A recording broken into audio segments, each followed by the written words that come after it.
o corpo desobediente e o reflexo do fluídico. Ah, eu adoro passar batom, me maquiar, quase como se eu fosse um travecão, né? Nesse sentido. Adoro. Isso faz parte da minha personalidade ou é algo que eu coloco para adornar questões, para melhorar a minha autoestima? Ou por que, né? A mulher, isso eu colocaria até assim, indígena, vai lá e se maqueia, se coloca, não com a maquiagem da Avon, da Lancôme, não com esse tipo de maquiagem, mas é um processo evolutivo, né? Se a gente parar para pensar, os adornos vêm de culturas muito antigas. As mulheres, até os homens se pintam para guerra. Ah, então eu tô indo para guerra. Não, eu acho que a grande questão é por que os filtros deram tão certo nos aplicativos? Os filtros deram certo porque embelezam a pessoa. Ah, isso então quer dizer que se tirar a sua personalidade por baixo, como que será? Não, não existe isso, a gente não tá maquiando a personalidade, a gente tá maquiando questões no sentido do corpo, né? Que desobedece à fisiologia natural, por exemplo, do envelhecimento ou mesmo da feiura, quando a questão não existe mulher feia, não existe homem feio, só existe mulher sem grana para comprar a maquiagem. Então, aqui tem uma fala meio capitalista nesse sentido do consumismo, e aí é isso onde se vende, né? E, na verdade, tanto esses gêneros binários, né, que se colocaram tanto, homem, mulher, direita, esquerda, para mim acaba entrando tudo na mesma panelinha. Por quê? Porque eu busco, através de uma diferenciação, de um separativismo, colocar, então quer dizer que se você se maquia, você é contra as feministas que são contra a escravidão da mulher na beleza, no belo, e ir para um cabeleireiro arrumar o cabelo e coisa e tal. Eu acho que não, acho que tudo depende de um equilíbrio, né? E mesmo se não existisse, um cabeleireiro pago, ia ter aquelas trocas, né? Tipo, você me arruma, que nem amiga, né? Você arruma meu cabelo, eu faço só a unha, e coisa e tal. E a beleza continua. Mas se não tivesse indústria de esmalte, não ia ter tantos lugares poluídos e coisa e tal. As mulheres, antigamente, quando tinha esmalte, elas pintavam com coisas da natureza, terra, rena, colocava pétala de flor. A questão tá justamente em buscar essa coisa do feminino e não do feminista, e nem contra o feminista, e nem contra o feminino. Eu acho que a grande questão aqui, tudo virou uma ordem binária. Ou você é A, ou você é B. E se você não é B, então quer dizer que você é A. Você não pode ser AB como o meu sangue, por exemplo. Então, você não pode estar nos dois locais ao mesmo tempo. Você não pode ter dois sangues dentro de você. Eu, por exemplo, tenho AB positivo. Então, assim, a grande questão aqui é justamente buscar um equilíbrio. Quando a gente fala aqui do corpo desobediente e o reflexo do fluídico, é trazendo uma fala da escuta, né, que eu tive ali daquele caso, que tá assim, que deu pano pra manga, né, do Boicete, e ele traz essa coisa, né, o meu corpo é um corpo desobediente, e esse corpo desobediente é reflexo do fluídico. E o que isso tudo quer dizer? Um cara que se considera cachorro, outro que se considera gato, come ração, tem alguém que faz um processo de dominação, ele é meu dono, dá patinha.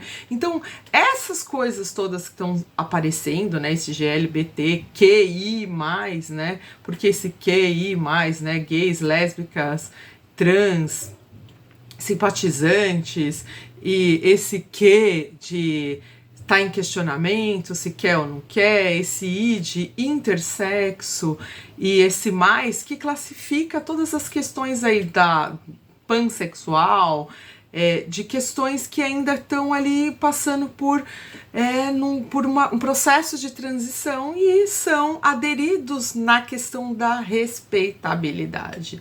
Então, Para mim, a grande questão aqui é a gente saber fazer uma escuta do que essa experiência emocional, sexual, como a gente colocaria, essa coisa que vai pro dionisíaco e uma linha dionisíaca, né, do corpo da Willendorf, que não tem uma forma, né, como colocam as pessoas, que essa pessoa que coloca essa questão da obesidade como sendo um corpo desobediente, reflexo do fluídico, como aquela Willendorf, né, que é um símbolo da feminilidade, mas também de uma forma deformada, se a gente comparar, por exemplo, com as posições mais apolíneas. As posições mais apolíneas, que representa a razão, que representa a ordem da forma, a coisa mais egípcia, que busca o contorno, que busca essa coisa mais que eles colocam como uma coisa da razão, como se a questão dionisíaca não fosse uma coisa muito da razão, fosse uma coisa mais do emocional, da experiência humana, né, de uma forma que está se deformando porque não quer obedecer o reflexo daquilo que é da obediência apolínea. Então, o Apolo como sendo Deus do corpo, do culto, da academia, do que dá forma, e essas questões entrando no gênero da cultura para impor normas de gênero, e com isso, essas normas de gêneros que se fixam, o que elas fazem? Elas fazem processos separatistas, onde aqui se deita em lençóis políticos para se defender ideologias políticas dentro desse corpo que é o corpo da polis, que também foi abraçado por esses corpos que são corpos desobedientes, que não segue o fluxo daquilo que é normativo.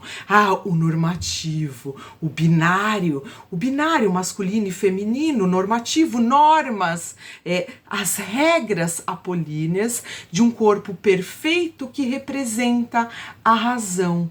Será a razão algo tão esplêndido a ponto de definir, por exemplo, questões políticas, a ponto de definir inconsciente e as influências da formação da identidade como normas sociais?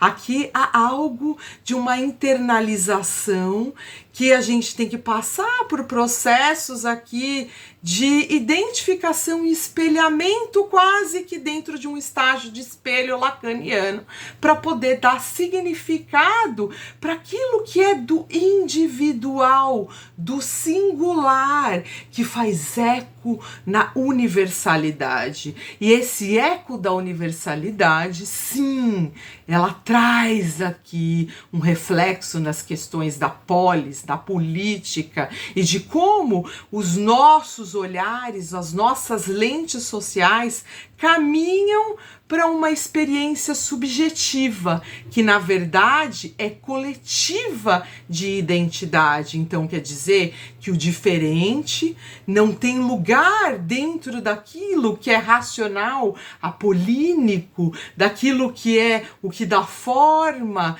daquilo que dita normas e regras. Será que a nossa sociedade tem que impor normas tão rígidas, tão fixas, para poder definir aquilo que é um impulso do desejo, que é um impulso individual, subjetivo do sujeito?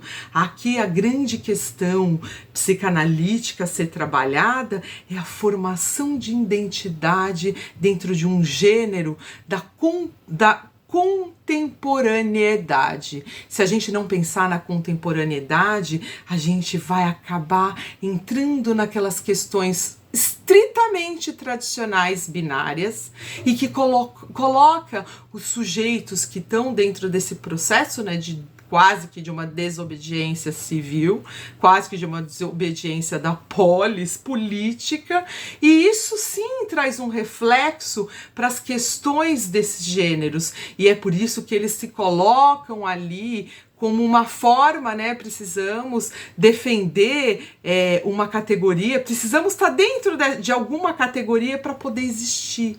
Será que esses sujeitos precisam de um espaço que delimite as aparências daquilo que eles expressam dentro do inconsciente, daquilo que manifesta do masculino e do feminino? Cadê a forma da liberdade? Será que a forma da liberdade justamente está em deformar as questões políticas, deformar as questões de ordem de um corpo que é desobediente? Ele precisa ser desobediente para que ele possa fluir, para que ele possa ter a liberdade de ser aquilo que ele sente que é, ou que ele está naquele movimento, que ele está... Será que a gente está negligenciando questões de justiça social nesse sentido?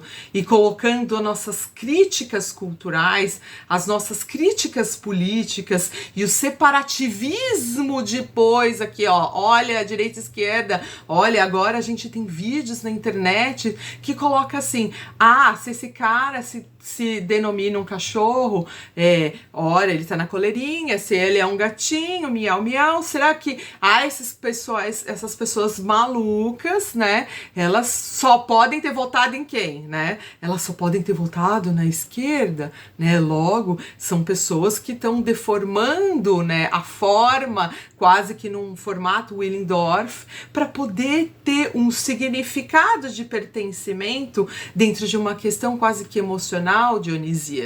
Será que as pessoas que deram a forma, ou que fazem com que a forma aconteça, e que sabe que dependendo dessa desobediência corporal significa uma patologia para o futuro, não que a gente tem que endeusar as questões que acabam sendo endeusadas no ponto de vista de defesa. Vamos defender, vamos romantizar a gordofobia ou a não gordofobia, no sentido vamos romantizar a banha, e com isso a gente continua se deformando e a gente se nega em algumas questões. Esse movimento, ele acaba indo para uma visão mais estrita, né? Então se você deformou, você é dionisíaco, você logo é da forma emocional, esquerdista, marxista, né? Tio Carlinhos fazendo ponta aqui para uma análise política de um corpo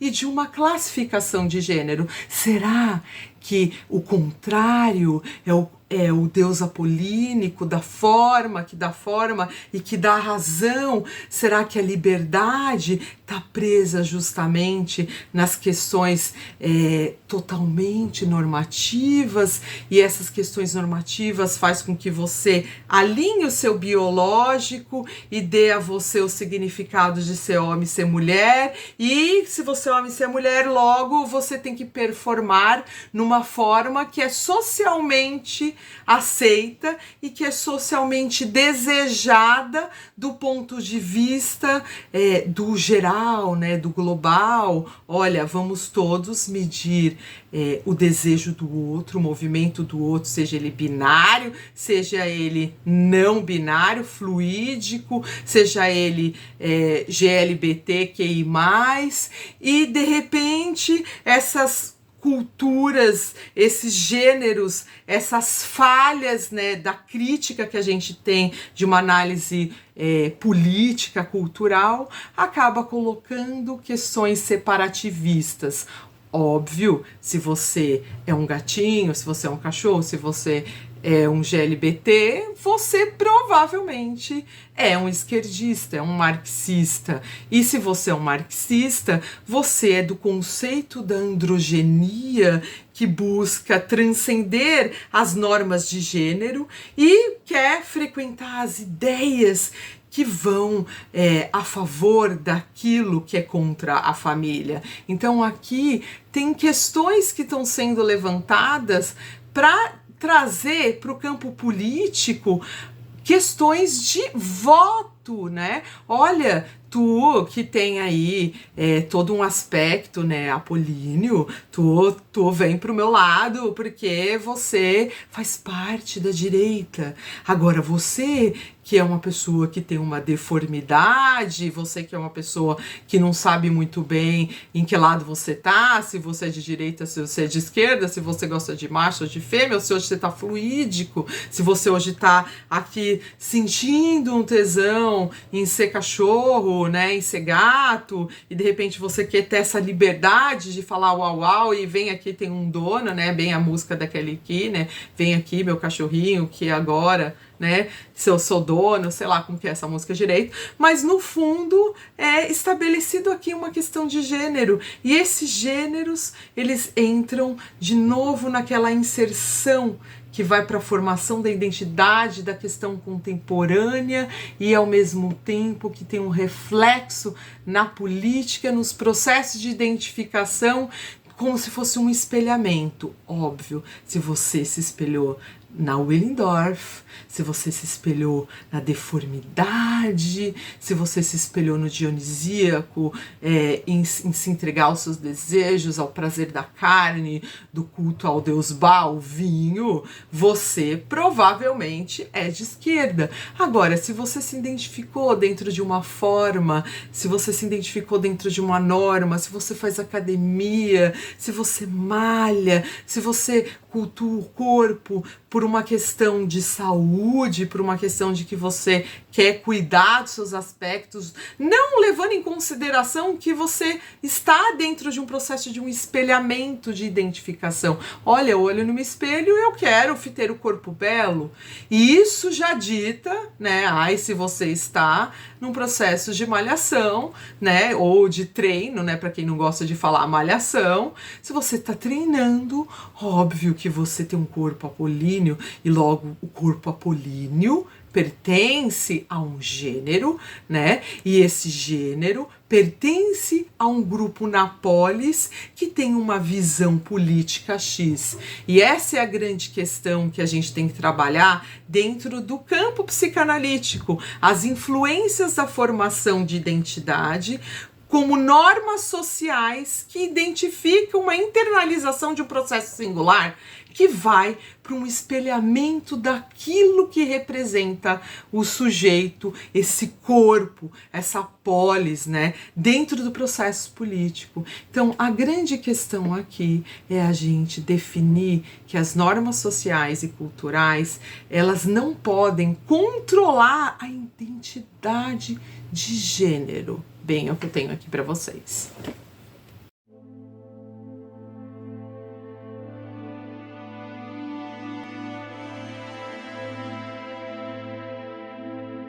Apollo is the hard, cold separatism of Western personality and categorical thought. Apollo is obsessiveness, voyeurism, idolatry, fascism, frigidity and aggression of the eye, petrification of objects. Western science is a product of the Apollonian mind. Its hope is that by naming and classification, by the cold light of intellect, archaic night can be pushed back and defeated. The West insists on the discrete identity of objects. To name is to know is to control. It is the Chthonian realities which Apollo evades, the blind grinding of subterranean force, the long, slow suck, the murk and ooze. It is the dehumanizing brutality of biology and geology, the Darwinian waste and bloodshed, the squalor and rot we must block from consciousness to retain our Apollonian integrity as persons. Dionysus is the empathetic, the sympathetic emotion transporting us into other people, other places, other times. Dionysus is energy, ecstasy, hysteria, promiscuity, emotionalism, heedless indiscriminateness of idea or practice. Metamorphosis is the Chthonian magic of shape-shifting Dionysus. Dionysian liquidity is the invisible sea of organic life, flooding our cells and uniting us to plants and animals. Our bodies are Ferenski's primeval ocean, surging and rippling. Nothing disgusts him, since he contains everything that is. Disgust is an Apollonian response, an aesthetic judgment.